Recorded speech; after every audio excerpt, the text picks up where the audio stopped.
Today, we're talking about a situation that sounds incredibly simple until you actually have to do it in English. Asking someone out for coffee. Right, you know what you want to say. You just want to invite someone to have coffee with you, but then your brain starts asking 100 questions. Should I say, would you like to drink coffee with me? Should I say, do you want coffee? Is that too direct? Too formal? Does it sound like a date? And while you're thinking about all of that, the perfect moment disappears. I think a lot of English learners know that feeling. Definitely. So today, we're going to make this much easier. We'll show you how a natural coffee invitation can start, how to respond, how to choose a day and time, and what to say when the first plan doesn't work. And the most important thing is that you don't need complicated English. A few natural phrases can make you sound relaxed and confident. All right, Anna, imagine we know each other, but not very well yet. Okay. Maybe you've talked a few times at work, in class, or at some regular activity. That's perfect, because asking someone for coffee is often a way to get to know them a little better. So should I ask you? Go ahead. All right. Hey, Anna, are you heading home now? Not quite. I need to finish one thing first, but I should be leaving in about 20 minutes. How about you? I'm pretty much done for the day. I was going to stop by that coffee shop across the street before heading home. Oh, the new one on the corner? Yeah, that one. Have you been there yet? No, but I've walked past it a few times. It always seems busy. Same here. I keep meaning to try it, but somehow I never do. You should. At least then you can tell me if it's actually good or if people just like the atmosphere. Actually, I was thinking, would you like to grab a coffee with me sometime? Sure, I'd like that. Great. And that was it. That was it? That was it. You asked me out for coffee. No dramatic music, no 10-minute speech? None required. That's important because learners sometimes prepare a very formal sentence for a very casual situation. Right. Your sentence, would you like to grab a coffee with me sometime, sounded natural and friendly. Let's explain one useful phrase there. Grab a coffee. Good idea. When someone says, let's grab a coffee, the word grab doesn't literally mean you're going to grab the cup with your hand. In casual English, grab can mean to quickly or casually get something. So you might hear, let's grab lunch, I'm going to grab something to eat, or do you want to grab a coffee? It makes the invitation feel casual and relaxed. And that can be useful if you're nervous, because you don't need to make the invitation sound like a huge event. Okay, so I invited you, you said you'd like to go. What happens next? Now you need an actual plan. Right, because sometime can easily become never. Very true. Okay, how about tomorrow? Tomorrow might be difficult for me. I have a pretty full day. No problem. How about Thursday? Thursday could work. What time were you thinking?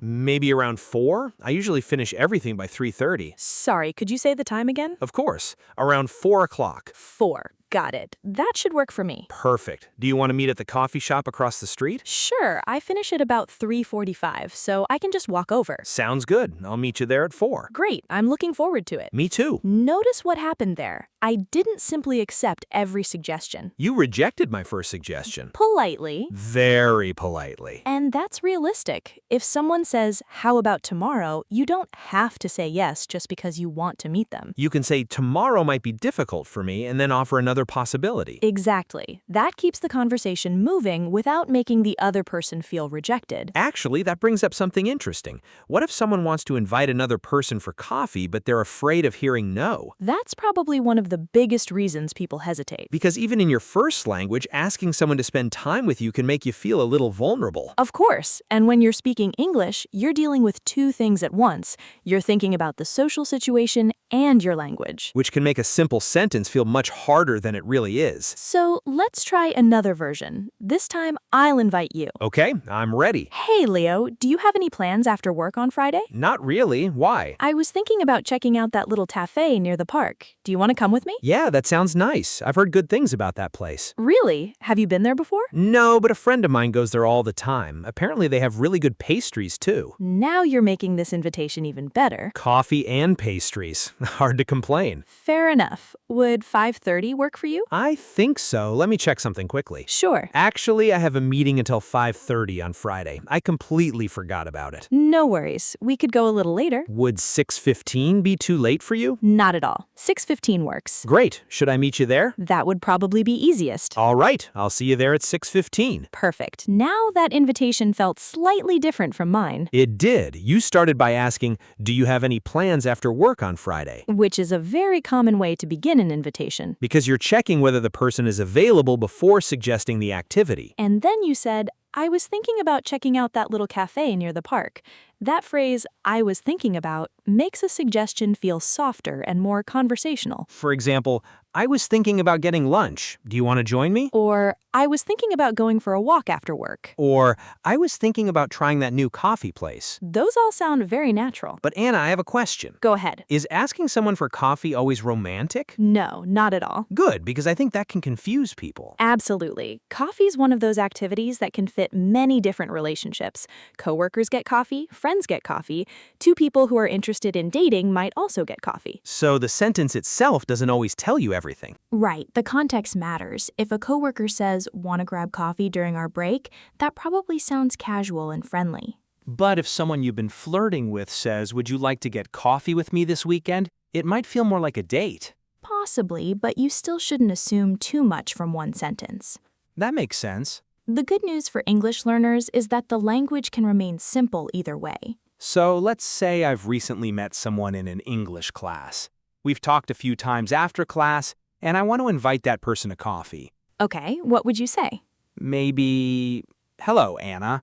I would like to invite you to consume a coffee beverage with me. Leo, What? I thought it sounded sophisticated. It sounds like a robot has developed feelings. All right, fair enough. Let me try again. Please do. Hey, Anna, I've really enjoyed talking with you after class. Would you like to get coffee sometime? Much better. Thank you. And I like that you added, I really enjoyed talking with you after class. It gives a little context to the invitation. Right, it explains why you're suggesting coffee without making the moment too serious. So how would you respond? I'd say, sure, that would be nice. When are you free? I'm usually free on Saturday afternoons. Saturday works for me. How about around 2? 2 is good. Do you know the cafe next to the bookstore downtown? I'm not sure. Is that the one with the outdoor seating?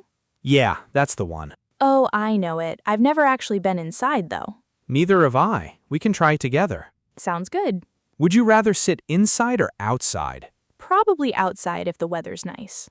Same. It's usually quieter, too. Okay, so Saturday at 2? Saturday at 2. Great, see you then. See you.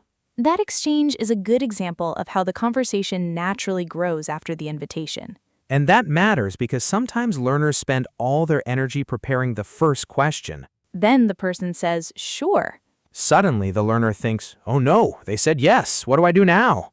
which is a good problem to have. Definitely. Once the person accepts, you usually just need to decide 3 basic things: the day, the time, and the place. Day, time, place. Nice and simple. And you don't always need to decide everything immediately. You can also say, I'll text you later and we can figure out the details. That's very natural. Actually, let's practice that. All right. Hey, are you busy this weekend? Saturday's pretty busy, but Sunday is open. Would you be interested in getting coffee on Sunday? Sure, I'd be up for that. I'm not sure what time yet because I might have something in the morning. No problem, just text me when you know. Will do. Are you okay with somewhere downtown? Absolutely, there are plenty of places we could try. Great, I'll message you later. Sounds good. There's another useful expression. I'd be up for that. That means you're interested or willing to do something. Right. If your friend says, do you want to get pizza tonight? You could say, sure, I'd be up for that. Or want to go hiking this weekend? I'd be up for that. Very useful phrase. Now let's talk about something learners sometimes worry about even more than making the invitation. Someone saying no? Someone saying no. Okay, hurt my feelings, Anna. I'll try to be gentle. Thank you. Hey, Leo, are you free after work today? I was thinking about grabbing a coffee nearby. Oh, I'd love to, but I can't today. I'm meeting my brother for dinner. No problem at all. Maybe another day? Sure, how about next week? That should be easier. Tuesday or Wednesday would probably work. Great, let's figure it out later. Sounds good. There's another useful expression. I'd be up for that. That means you're interested or willing to do something. Right. If your friend says, do you want to get pizza tonight? You could say, sure, I'd be up for that. Or want to go hiking this weekend? I'd be up for that. Very useful phrase. Now let's talk about something learners sometimes worry about even more than making the invitation. Someone saying no? Someone saying no. Okay, hurt my feelings, Anna. I'll try to be gentle. Thank you. Hey, Leo, are you free after work today? I was thinking about grabbing a coffee nearby. Oh, I'd love to, but I can't today. I'm meeting my brother for dinner. No problem at all. Maybe another day? Sure, how about next week? That should be easier. Tuesday or Wednesday would probably work. Great, let's figure it out later. Sounds good. See, that wasn't uncomfortable. Not at all. And notice that you said, I'd love to, but I can't today. Which shows that I like the invitation even though I'm unavailable. And then you suggested another day. That makes your interest clear. But what if I don't want to go? Then you can still be polite without making a promise you don't want to keep. Let's try that too. Okay. Hey, Leo, would you like to get coffee sometime this weekend? Thanks for asking. I'm pretty busy this weekend, so I don't think I'll be able to. No worries. I hope you have a good weekend, though. Thanks, you too. That was a little different. Right, you didn't suggest another day. Because in this example, I'm politely declining the invitation rather than rescheduling it. And that distinction is useful in real life. If someone is busy but interested, they may offer another day. If they simply say they can't and don't suggest another time, you can accept that gracefully and move on. No pressure. No pressure at all. I think that's especially helpful when you're using English socially. Confidence doesn't mean forcing a conversation or getting the answer you wanted. It means being able to express yourself naturally and handle the response comfortably. Well said. Thank you. Okay, let's go back to our original coffee plan. Thursday at 4? You remembered. Of course. All right, it's Thursday now. I'm at the coffee shop, and you've just arrived. Hey, Leo. Sorry, did you wait long? Not at all. I got here about 5 minutes ago. Good. I was worried I might be late. Traffic was a little heavier than I expected. No problem. We made it. This place is nice. It is. I like it already. Have you ordered? Not yet. I was waiting for you. You didn't have to do that. I know, but I couldn't decide what I wanted anyway. There are too many choices. What do you normally get? Usually a latte, but I'm thinking about trying something different today. I'm more of a simple coffee person. Just regular coffee? Most of the time. Maybe a little milk, but nothing too fancy. That makes ordering easier. Definitely. What are you looking at? They have a honey cinnamon latte. That sounds interesting. Go for it. I think I will. What about you? I'll probably get an Americano. Good choice. Should we order and then find a table? Sure. A few minutes later, we have our drinks, and now we can actually sit down and talk. This is good. The coffee? Both the coffee and finally getting a chance to talk without rushing somewhere. I know what you mean. We usually only talk for a couple of minutes. Usually while one of us is trying to leave. Exactly. So, how has your week been? Pretty good, actually. Busy, but good. Monday was a little stressful, but things got easier after that. How about yours? Mine has been busy too. I had a lot to finish earlier this week, so I'm happy things are finally slowing down. Then I chose a good day for coffee. You did. See, this is another reason coffee invitations are useful.